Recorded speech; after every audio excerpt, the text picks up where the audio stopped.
Salut à tous, c'est Hermès, j'espère que vous allez bien, j'espère que vous avez apprécié la vidéo de mardi. Mes confirmations commencent à pointer leur bout de leur nez, donc je prendrai un trait de contrariant sur ce marché. Je vous expliquerai comment je le fais, pourquoi je le fais et qu'est-ce que j'attends de ce marché. On va parler également de notre pattern en weekly qui commence à être invalidé.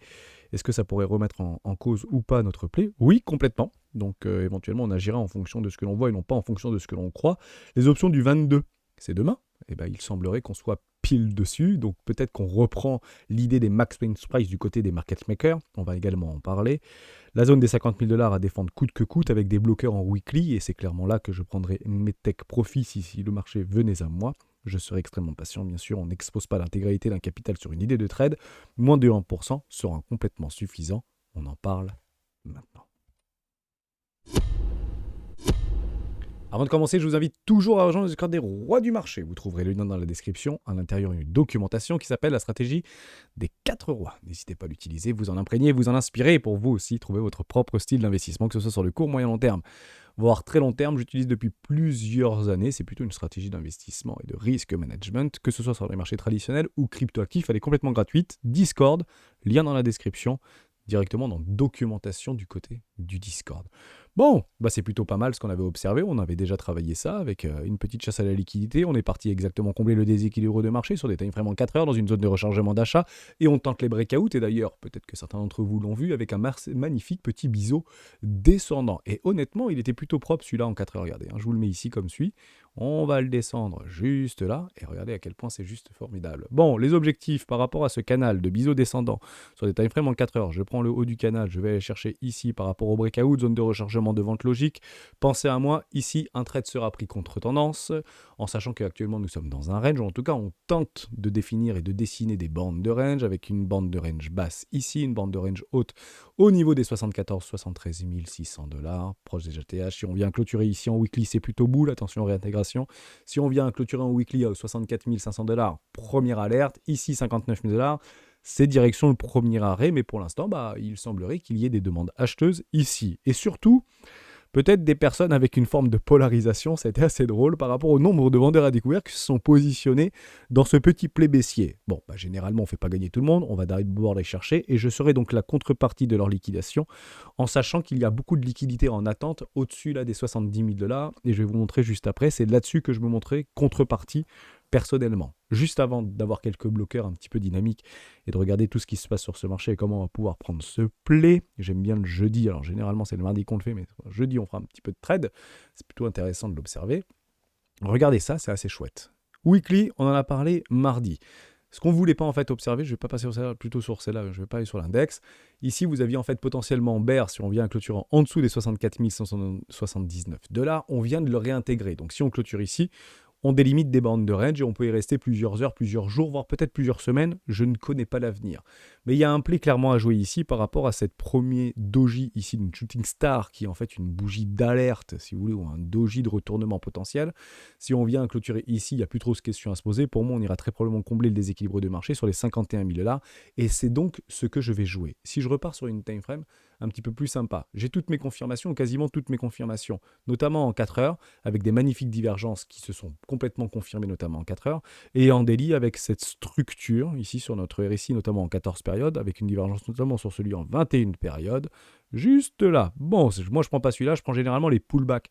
Donc pourquoi pas faire comme moi? Ici vous avez en fait un petit canal descendant, on prend le pullback, ce qui nous donnerait tout simplement la possibilité à notre ami Bitcoin de venir exactement aux alentours des 70 000 $, venir chercher la liquidité qui s'y trouve patiemment en attente juste là-dedans, et je serai donc cette contrepartie tout simplement.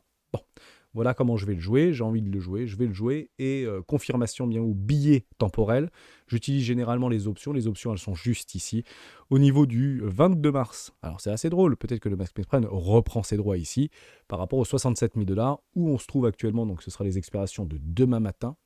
Bon, on y est, 67 000 $, quasiment. Je crois qu'on peut difficilement faire mieux. Dès lors, on se pose la question, est-ce qu'à la fin de la semaine prochaine, sur le 29 mars, est-ce qu'on sera à 50 000 $? C'est pas complètement impossible, sachant que l'objectif pour les market makers, c'est d'essayer de se trouver en dessous des 65 000 $. Et vous allez me dire, Hermès, t'es complètement fou, c'est trop bullish, il y a trop d'achats, il y a trop de momentum, il y a trop de machin. Détrompez-vous, parce que j'ai attendu la tendance, et la tendance commence à s'amplifier, et ça commence à faire flipper. Pourquoi? Parce que j'ai attendu avant de faire la vidéo les parutions au niveau de BitMEX Research vis-à-vis des outflows et des inflows du côté de des ETF au comptant Bitcoin. Et ben c'est pas très fameux l'histoire. Il n'y a plus personne qui veut acheter du BlackRock avec 75 000 millions de dollars hier et 49 millions, enfin avant-hier et 49 millions hier. Honnêtement, ça saigne. Donc rouge, rouge, rouge, rouge, rouge. Et qu'est-ce qu'on attendait avant éventuellement d'essayer de tenter de prendre des trades contrariens? Bah du rouge, rouge, rouge, rouge, rouge. Et en plus de ça, la technique tente de nous donner raison pour venir chercher quoi? Une petite zone de rechargement de vente logique très court terme. Et les objectifs sont tout simplement par rapport à des W weekly, vous les connaissez, c'est d'aller chercher des ratios de 1 pour 1. Donc on est en train d'aller chercher ici, ici, et beaucoup plus bas, mais on ne va pas tous les faire. L'objectif des M-top, quand le marché vous sourit, c'est généralement qu'il est prêt à prendre votre argent, vous connaissez ces adages-là, et ben vous faites des ratios de 1 pour 1, tout simplement. Et ça peut aller éventuellement relativement loin. Voilà, 47 000, 48 000 dollars pour aller chercher toute la liquidité qui se trouve beaucoup plus bas, voire une petite neckline d'un test de cassure aux alentours des 47 000 dollars. Moi, je prendrai mon play où ça? Sur le premier arrêt. Pourquoi le premier arrêt? Parce que c'est une constellation de confluence. Je l'ai bien dit celui-là. Donc ici, bon, actuellement, on ne voit pas grand-chose, mais Tenkan, Kinjun, premier arrêt, trendline haussière. Bon, honnêtement, si vous ne prenez pas des TP, si vous voulez être contrarien ici, ne le faites pas. Alors, je ne préconise pas de le faire. Je rappelle que le trading contrarien et contre-tendance est le trading le plus difficile.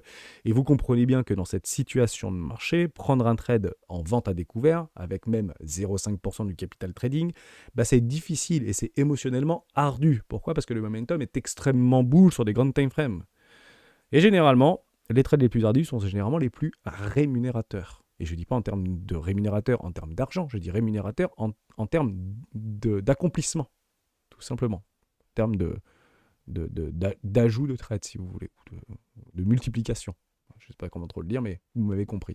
Côté daily, on avait un petit bloqueur ici au niveau de la King June, donc je l'utilise également. Ce que je vois en daily, je le vois également en weekly. Donc je ferai exactement la même chose sur ce trade contrarien s'il venait éventuellement à se concrétiser.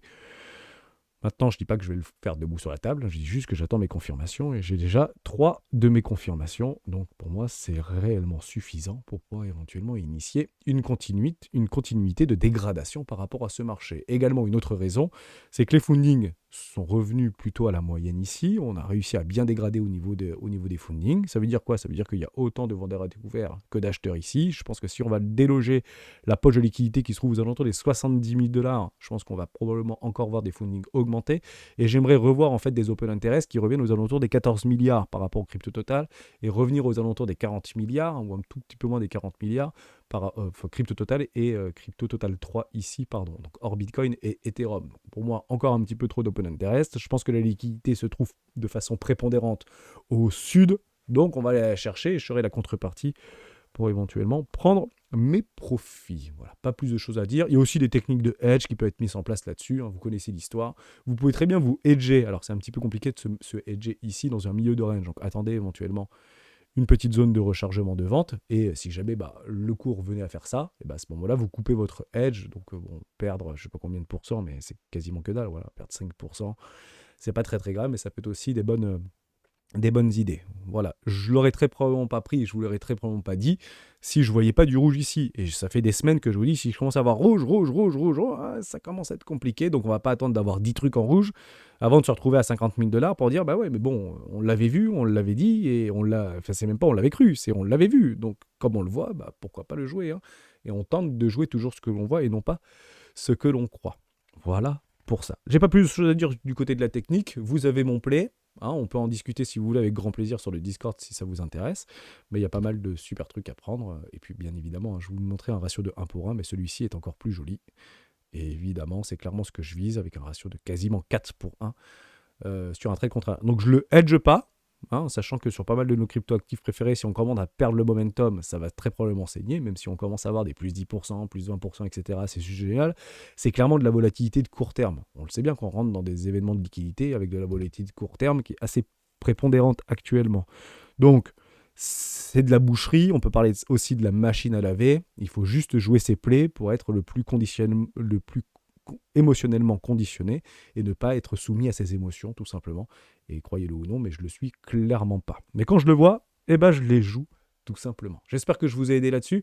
Et on continue avec quelques petites news. On va aller relativement vite dans cette vidéo. BlackRock déploie 100 millions de dollars sur la blockchain Ethereum, un tournant pour la tokenisation. Et là, c'est un élan de stupeur, notamment sur BlackRock, ou ces grandes institutions, ou ces hedge funds complètement centralisés. Et on a du mal à croire et à penser qu'ils utiliseraient des technologies décentralisées pour pouvoir y proposer leurs produits ou leurs services. Bon. Je vais essayer de répondre à cette question de façon extrêmement limpide. J'ai tenté de le faire sur une forme de résumé extrêmement court et je vais faire exactement la même chose ici dans cette vidéo parce qu'on ne va pas prendre 1 heure pour le faire. Mais je vous explique juste mon raisonnement et c'est encore une fois quelque chose de très personnel et une opinion extrêmement personnelle. BlackRock, aussi fou que cela puisse paraître, n'a ni l'argent, ni les compétences, ni l'expérience, ni les talents pour créer, dans un minimum de temps, un monstre comme Ethereum. J'espère que je suis extrêmement clair là-dessus. 10 000 milliards de dollars ne suffiraient pas aujourd'hui pour créer en un minimum de temps un monstre de technologie, un miracle mathématique de par les smart contracts qu'il y a plus ajoutés comme Ethereum. C'est pas possible. Donc, soyons malins. Prenez l'exemple de Booking. Prenez l'exemple de Uber. Prenez l'exemple de toutes ces tech ou boîtes tech pure payeurs licornes qui gèrent 2 choses. 1, l'entrée, 2, la sortie. Uber n'a pas un parc de VTC partout sur la planète avec des voitures qui appartiennent à Uber. Les chauffeurs de Uber ne sont pas des salariés de Uber. En revanche, Uber gère l'entrée, l'applicatif, le paiement et la sortie, au niveau des avis notamment. Et créer la fidélisation, le marketing et tout ce que vous voulez. Booking, c'est pareil.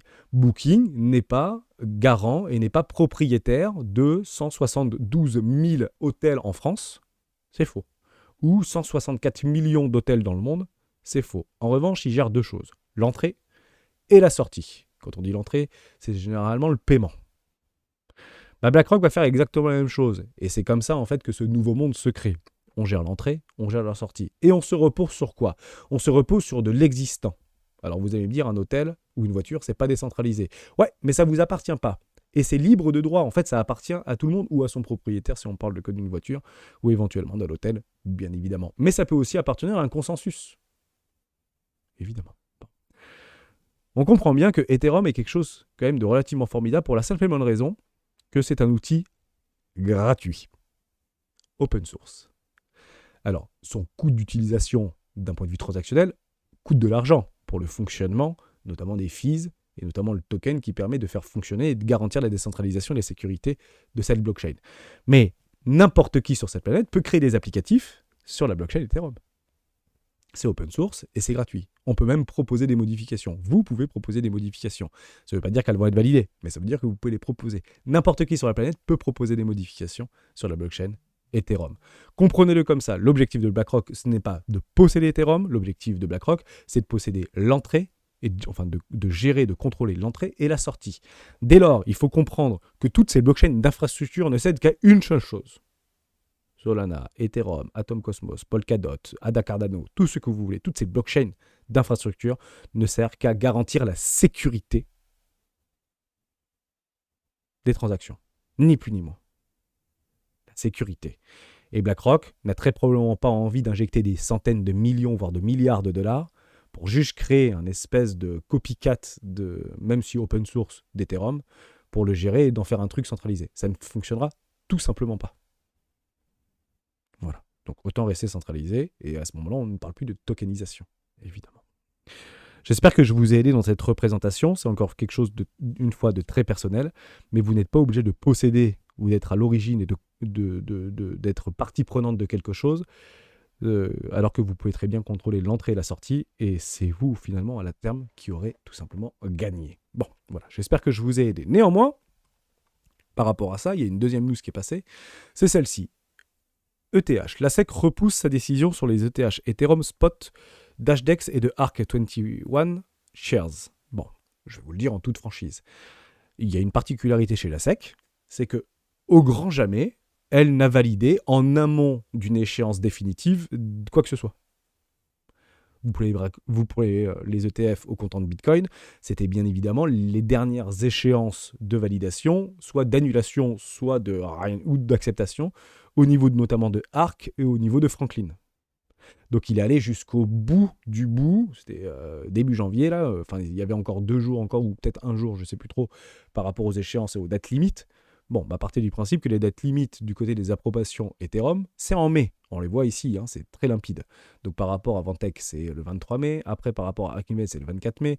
Donc tout ce qui se passe avant, je vous le dis en toute franchise, on n'en a rien à cirer. Nous, ce qu'on veut voir, c'est OK, qu'est-ce qui se passe le 23 mai? Est-ce que c'est oui? Est-ce que c'est non? Comment on va savoir si oui ou non c'est validé? C'est pas compliqué. Vous allez le voir par rapport au cours. Si vous voyez en fait que Ethereum se positionne dans une zone de liquidité, partez du principe que ce sera plutôt très positif. Parce que partez du principe qu'on ne nous laissera jamais acheter sur un premier arrêt ou dans une zone de rechargement d'achat du Ethereum si celui-ci venait à être validé. Ça n'existe généralement pas. Hein, c'est clairement ce qui s'est passé d'ailleurs pour Bitcoin. On était plutôt dans des nouveaux highs, alors pas ATH, mais de nouveaux highs par rapport à les approbations, même s'il y a eu un bon petit secouage de volatilité, une magnifique journée de volatilité, le fameux buy the rumor, sell the news, et on était plutôt dans le buy, et on s'est fait sell-off, mais c'est comme ça, et après on est parti pour faire un magnifique rallye, on est très content depuis le début de l'année. À partir du principe que si Ethereum se retrouve aux alentours des 4800, voire nouvelle ATH, je vous le dis en toute franchise, why not, aux alentours des $5000, c'est qu'il y a quand même des grandes chances que ce soit validé et approuvé. Hein, que vous le vouliez ou non, même si toutes les news vont dans le sens contraire, il y a quand même des grandes chances que ce soit validé. Maintenant, si on se retrouve plutôt dans une zone de rechargement d'achat, voire sur un premier arrêt de tout un précédent mouvement sur Ethereum, à partir du principe que ce sera peut-être un petit peu moins probable que ce soit validé. Donc premier arrêt ici aux $2900, voire zone de rechargement d'achat entre les 1500 et les $2100 par rapport à Ethereum. Et là, partez du principe qu'on sera encore dans une phase et un événement de liquidité, et ça peut se faire en quelques semaines, quelques jours, hein, de se retrouver là-dedans. Donc on parle de fin mai, donc c'est quand même dans plusieurs mois, et il peut se passer beaucoup de choses en 2 mois et demi, voire 3 mois sur les marchés crypto. Partez du principe qu'on aura la quasi-certitude que ça a tout simplement été annulé, abandonné, ou pas repoussé, mais voilà, annulé, quoi, tout simplement. Décision négative. Voilà, j'espère que je vous aide en vous disant ça. Donc généralement, on le joue, en tout cas, on le tente de le jouer avant. On sait depuis les approbations des ETF au comptant Bitcoin qu'on pouvait jouer d'Ethereum par rapport à Bitcoin. Donc les approbations, c'était le 10 janvier. On va se remettre ici au niveau du 10 janvier. Donc on va se mettre exactement ici. Et c'était plus intéressant très probablement de jouer Ethereum que jouer de Bitcoin. Oui, parce qu'il a pris 79%. Maintenant, est-ce que Bitcoin a pris plus en termes de pourcentage ou pas? La question reste complètement ouverte. 10 janvier, on est ici. Eh bien non. Et oui, Ethereum a surperformé Bitcoin puisque 66% seulement. Donc, ceci étant dit, pas de beaucoup, mais on peut attendre exactement la même chose pour Ethereum si celui-ci venait à être validé. Et plus, en fait, on aura cette certitude que ce soit validé, plus ce sera très probablement pricé. Hein. D'accord? Donc on se retrouvera très probablement ici, c'est celui-ci est validé. Tant que c'est le momentum est haussier, tant qu'on maintient le premier arrêt, tant qu'on continue à faire de nouveaux sommets, partez du principe que c'est validé. Ne regardez que la technique, le technique sera toujours en avance par rapport au fondamental. Le fondamental, c'est la décision, la technique, c'est ce qu'on voit et non pas ce que l'on croit. Je continue, j'espère que je vous ai aidé dans cette représentation. Donc tout ce qu'on peut lire, si vous voulez, par rapport à Ethereum, par rapport aux ETF, par rapport aux pas ETF, on s'en fiche complètement. Regardez le cours, c'est lui la boussole, clairement. Je continue avec une information extrêmement pertinente. C'est celle-ci. La SEC en campagne contre Ethereum. Puisqu'on parle des ETF, et puis on fait des amalgames entre la mise, la nouvelle vendetta de Gary Gensler et de la SEC concernant Ethereum, etc. Bon, en même temps, on ne peut pas leur reprocher de faire leur boulot à Gary Gensler et à l'ensemble de la SEC. Ils sont 4000 à la SEC, c'est pas une petite institution, c'est une belle institution, 4000 personnes qui travaillent quotidiennement pour, toujours la même raison, sécuriser les petits porteurs. C'est l'objectif, c'est pouvoir les préserver, les sécuriser et leur apporter des circuits de financement les plus safe possibles, si vous voulez, notamment sur le sol américain. Pourquoi ? Parce qu'on va revenir un petit peu dans le passé. Il faut comprendre que la SEC, la Security of Exchange, qui va d'ailleurs bien en juin fêter son anniversaire, et c'est son 90e anniversaire me semble-t-il, ou pas très loin de ça, puisque ça a été créé en 1934, à la suite de l'effondrement des marchés de 1929 et de la crise de 1929. En somme, le texte et l'obligation de la SEC, il était inscrit dans le marbre, plus jamais ça. Je vous le résume. Donc c'est parti du principe qu'il y avait une institution, loin d'être indépendante, soit dit en passant, mais qui était le garant de la préservation des petits porteurs et des actionnaires, notamment retail. Si vous voulez, la Fed, ils ont deux obligations. Un, c'est l'emploi. Deux, la stabilité des prix. C'est pas très compliqué, et à quel point c'est complexe. Pour Gary, c'est exactement la même chose. Enfin, c'est pas Gary, parce qu'il sera très probablement plus là dans 6 mois. Mais pour la SEC, pour la sécurité nationale, c'est exactement la même chose. Et il faut comprendre, je vais pas rentrer dans l'hyper-détail, mais j'aimerais vraiment que vous compreniez ça, puisque aujourd'hui, les Américains pilotent 50% des flux financiers sur la planète. C'est quand même pas rien. Donc, généralement, la finance mondiale se fait avec les Américains, qu'on le veuille ou non. C'est 50% des flux et des capitaux qui se trouvent sur la planète sont gérés notamment par les Américains. Et encore mieux, 80%, c'est du dollar. Donc, au moins, ça aide. Partez du principe-là. Il faut comprendre qu'au niveau de la juridiction américaine, on se base énormément sur ce qu'on appelle la jurisprudence. La jurisprudence, c'est un petit peu différent en France. Nous, on est sur le code napoléonien, et de Napoléonien qui a tout simplement fait un copywriting du code romain, d'accord, et des lois romaines. Si vous prenez les lois romaines, c'est quasiment du copier-coller sur les lois napoléoniennes, et les lois napoléoniennes, c'est exactement ce qu'on a aujourd'hui dans les livres de loi, enfin dans nos codes civils, codes pénals, etc. C'est à peu près ça. Et en fait, peu de jurisprudences sont vecteurs de décisions définitives. On utilise en fait en Europe et notamment en France, je le dis parce que je le connais, plutôt comme un support, comme une circonstance, à la fois aggravante ou atténuante. Ça, c'est la jurisprudence. À la différence des États-Unis, parce que les États-Unis, en fait, la jurisprudence, la plupart du temps, en fait, surplombe les lois. Et la jurisprudence fond la loi. Eh oui. Vous comprenez dès lors que toutes les décisions qui sont prises aujourd'hui par la SEC, notamment par rapport à Ripple ou notamment par rapport à Bitcoin et les approbations des ETF contre Bitcoin, ont été la définition et le résultat de 2 décisions de justice préalablement. En somme, Bitcoin n'est pas une securities. Au moins, c'est à peu près clair. Ou n'est pas un titre financier. Donc vous comprenez bien que, alors, et ça je le dis très souvent, mais c'est intéressant puisqu'il y a de plus en plus de nouveaux qui nous rejoignent sur la chaîne, il faut comprendre que ces gens-là, comme Gary Gensler, comme Jérôme Powell, etc., ont un don inné. Si vous l'avez, vous pouvez éventuellement atteindre ce type de niveau de fonction. C'est que vous prenez des décisions sans jamais en assumer les responsabilités. Vous décidez, mais vous n'avez pas les responsabilités qui vont avec. Et évidemment. Est-ce qu'aujourd'hui, si Gary Gensler validait un ETF au comptant Bitcoin, Ethereum, pardon, je me suis trompé, Ethereum prendrait la responsabilité du devenir? La réponse est oui, puisqu'il n'y a aucune décision de justice propre aujourd'hui par rapport à Ethereum. Et ça devrait peut-être arriver. Si dans un mois, il y a une décision de justice qu'on ne sait pas trop par rapport à Ripple ou par rapport à Ethereum, vis-à-vis d'une décision accélérée d'un juge en jurisprudence, boum, c'est bon. Vous avez la responsabilité. La responsabilité, c'est juridique. Gary Gensler peut mettre son tampon. Et il prendra la décision. Actuellement, on ne le voit pas. Donc, tant qu'on n'a pas ça, et tant qu'on n'a pas de décision de justice qui puisse faire jurisprudence par rapport à ce cadre juridique, est-ce que c'est une securities ou est-ce que ce n'est pas une securities, à ce moment-là, ce sera repoussé, voire abandonné, voire annulé tout simplement.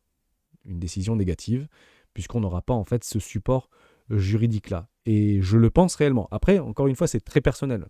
Mais s'il n'y a pas cette décision de justice américaine qui surplombent quasiment les lois, ou en tout cas qui font la loi aux États-Unis, partez du principe qu'on n'aura très probablement pas des ETF au comptant Ethereum. C'est mon avis. Maintenant, je vous remets en fait tout simplement la différence entre commodities et securities pour qu'on le comprenne bien.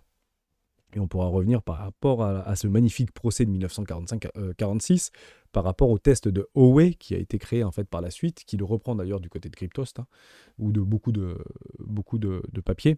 On en avait beaucoup parlé il y a 6 mois, à peu près 1 an, donc on connaît. Moi, je vous donne ma version qui est extrêmement simple et extrêmement rapide et limpide à comprendre. Si vous prenez une commodities, c'est égal à 0. Et ouais, une commodities est gratuit. Que vous le vouliez ou non, Bitcoin est gratuit. Vous minez du Bitcoin, c'est complètement gratos. Vous allez payer les machines. Vous allez potentiellement payer les personnes et vous allez payer aussi l'électricité. Mais nativement, à l'origine même de Bitcoin, par rapport à sa condition de création minière, est égal à 0. C'est exactement la même chose pour l'eau, c'est exactement la même chose pour votre blé. Vous plantez une graine dans la terre, c'est gratuit en fait, et le blé c'est gratuit. les minerais, l'or par exemple, l'or est une commodity parce que c'est gratuit. Personne va préminer de l'or, ça n'existe pas. Donc vous allez chercher directement dans le sol de l'or, et ben, vous payez la pioche, vous payez les machines, vous payez tout ce que vous voulez, le transport, le machin. Ouais, mais c'est gratuit, l'or aujourd'hui est gratuit. Donc commodities égale gratuit. Et Ethereum, eh bien non, ce n'est pas gratuit, puisqu'il y a une grande partie des Ethereum qui ont été préminés qui ont été proposés lors d'une ICO. Je ne sais pas si vous vous souvenez de ça. Donc c'est déjà une première épine, si vous voulez, dans le pied, pour dire, à un moment donné, comme une securities, si c'est pas gratuit, c'est payant, et si c'est préminé, c'est qu'à un moment donné, c'est payant. Dès lors, tous les ICO qu'on connaît, qui ne sont pas partis du néant, de zéro, et qui ont finalement été décidés, je fais une levée de fonds et je décroche une active de mon entreprise, mon projet blockchain Web.3, mais multiverse, métaverse ou Dogecoin ou ce que vous voulez, et au prix de 0,03 centimes de dollar. Bon, vous avez bien compris comment il passe de 0 à 0,03 centimes de dollar. Il n'a jamais en fait valu 0 ce truc-là. Il a tout de suite valu 0,003, dès lors ça fait partie probablement du cadre de la securities, tout simplement. Voilà. Et ça répond en fait à quelle question ? Ça répond d'ailleurs à cette question-là, je vous l'ai repris par rapport, voilà, je voulais me remettre ici. Par rapport au test de Howey. L'actif étudié doit répondre à 4 critères pour être considéré comme une securities. Donc, à chaque fois que vous cochez oui, partez du principe que ça peut faire partie d'une communities. Et s'il est 4, c'est que c'est une securities, pardon, pas une community, une securities. Donc, il représente un investissement en argent. Bon, on va l'acheter avec de l'argent, oui, ou un titre financier, bien évidemment. Assez facile à prendre. Cela représente un investissement dans une entreprise commune. Là, déjà, gros problème. On parle de fondation, on parle de DAO. Et je viens de répondre à votre question par rapport à votre alerte ou par rapport à ce danger-là.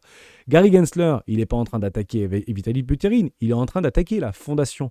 Demander à des DAO et des personnes qui sont notamment sur le sol américain et outre, américain soit dit en passant, d'être convoqués pour être entendus par rapport à des agissements. Il demande des documents, etc. Mais il n'attaque pas Ethereum. Il attaque la fondation Ethereum, puisque ça permet en fait de rester dans son idée pour dire que à la tête de Ethereum, il y a une fondation, et c'est eux l'entreprise. C'est pas si simple, hein, vous le comprenez très bien comme ça. Si aujourd'hui la fondation d'Ethereum disparaît, est-ce que Ethereum disparaît ? Non. Si Apple disparaît, est-ce que vous pensez que les téléphones Apple disparaissent, ou en tout cas ceux qui vont être émis demain, ou est-ce que iOS, plus simple, est-ce que iOS va continuer à fonctionner ? Non. Pourquoi ? Parce que ultra centralisé. Parce que les data centers appartiennent à Apple. Si Apple est rayé de la carte demain, partez du principe que votre iPhone, vous serez sur Android. Voilà, s'il existe encore. Vous comprenez ça ? Ça, c'est très important. Mais si la fondation d'Ethereum disparaît, si Vitaly Buterin, qui d'ailleurs ne possède quasiment plus rien, je crois qu'il est en dessous des 2 ou des 1,5% des tokens maintenant, il ne possède rien, quoi. Il est même quasiment plus... Voilà, il est encore dans le paysage, parce qu'il a encore une notion précoce par rapport à des décisions et par rapport à sa vision qu'il maintient. Et puis beaucoup de défenseurs derrière lui, bien évidemment, qui font ce consensus. Mais partez du principe que qu'il soit là ou qu'il soit pas là, ça continuera bien évidemment à fonctionner. L'investisseur s'attend à réaliser un profit en achetant ses actifs. La réponse est oui, et ce profit potentiel dépend du travail d'autrui. Là aussi, c'est compliqué, même si on peut partir du principe qu'il y a des développeurs qui y travaillent, et il y a une communauté qui y travaille, donc on peut partir du principe que comme tout travail mérite salaire, et que votre temps c'est de l'argent, en fait vous mettez à peu près tout là-dedans. Le vrai problème par rapport à cette définition de la security, c'est représente un investissement dans une entreprise commune. Et ça, c'est pas évident en fait à déceler. Maintenant, si on peut mettre beaucoup de projets aujourd'hui crypto dans ce cadre-là, puisque si vous prenez Ripple, c'est clairement le cas. Ripple, honnêtement, peut être considéré comme une security si on prend en fait cet acte-là de façon à la première personne, si vous voulez, au pied de la lettre. Maintenant, et c'est encore une fois extrêmement personnel, et ça va probablement bouleverser le quotidien de beaucoup de personnes, mais dans un certain nombre d'années. Pourquoi ? Parce que si en fait on ne peut pas inscrire Ethereum comme toutes les autres entre guillemets tokens hors Bitcoin et hors native commodité par rapport à un coût de zéro initial, si vous voulez, nominal. À partir du principe que si c'est ni une commodities ni une securities, c'est très probablement une nouvelle classe d'actifs qu'on mettrait dans une troisième classe d'actifs. Vous l'appelez comme vous voulez. Moi, je l'appellerai token. Voilà, tout simplement. Et ce sera une nouvelle classe d'actifs qui sera tout simplement créée, qui fera office de jurisprudence. Et ceci ne découlera au grand jamais de la SEC. C'est clairement pas Gary Gensler qui va mettre en place ou borner, il pourra éventuellement y participer, il n'y a pas de problème avec ça, mais il ne bornera pas et il ne prendra pas la responsabilité de créer une nouvelle classe d'actifs. Ce sera donc directement de jurisprudence et tendre de jurisprudence, notamment sur un énorme procès, comme il l'avait été par rapport à ceci. Puisque ça vient de 1946, ceci. suite à une jurisprudence d'un grand procès opposé à la SEC. J'espère que vous avez compris, j'espère que vous m'avez compris. Et partez du principe que si vous voulez pas et si on veut pas se prendre la tête avec tous ces trucs-là, regardons les cours et généralement, c'est eux qui nous donnent raison. Donc prenez vos plaies lorsqu'ils se présentent et vous verrez que tout se passera très bien dans le meilleur des mondes. Demain, on parlera de tout ce qui est la Fed, etc. Aux réunions de la Fed, on peut en parler rapidement. Tout va bien dans le meilleur des mondes. Hein. Aucun souci avec ça. Prévoit 3 baisses de taux en 2024. Il n'y a rien qu'à changer. Et moralité de la situation, c'est pas de nouvelles, bonne nouvelle. Et puis j'aime bien aimer ce petit truc-là au niveau de Investopedia, parce qu'il nous explique tous les trucs en fait de ce qui se passe avec la. Vous pouvez le lire, hein, vous le retrouvez de partout. Il y a clairement rien à dire, hormis qu'il y aura quelques baisses de taux. Mais on ira beaucoup plus loin demain par rapport au live, puisque je voulais vraiment vous reparler au niveau de la structure et notamment du refinancement de la dette américaine, où plus personne n'en parle alors qu'il y a 2000 milliards de dollars à refinancer. On ne sait pas où va sortir l'argent, mais c'était quand même prévu pour fin du premier trimestre, premier quarter 2024, début du deuxième trimestre 2024.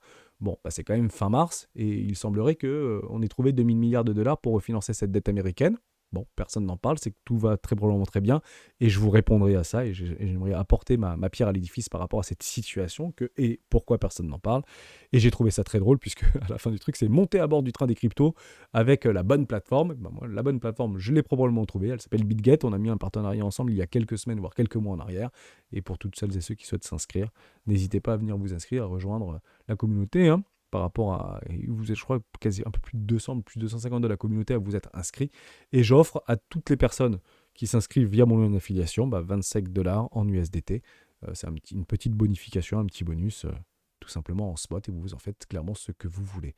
Voilà, je prends plaisir à travailler avec eux, et c'est encore une fois une des plateformes les plus présentes aujourd'hui en francophonie, où il y a un accès à beaucoup de produits, tout simplement. Alors bien évidemment avec des dangers, c'est risqué, tout ce que vous voulez, mais il semblerait qu'aujourd'hui, c'est clairement un grand challenger et un insider, hein, dans l'écosystème des plateformes et des échangeurs dits centralisés. On continuera tout au long du mois par rapport à ces échangeurs dits décentralisés.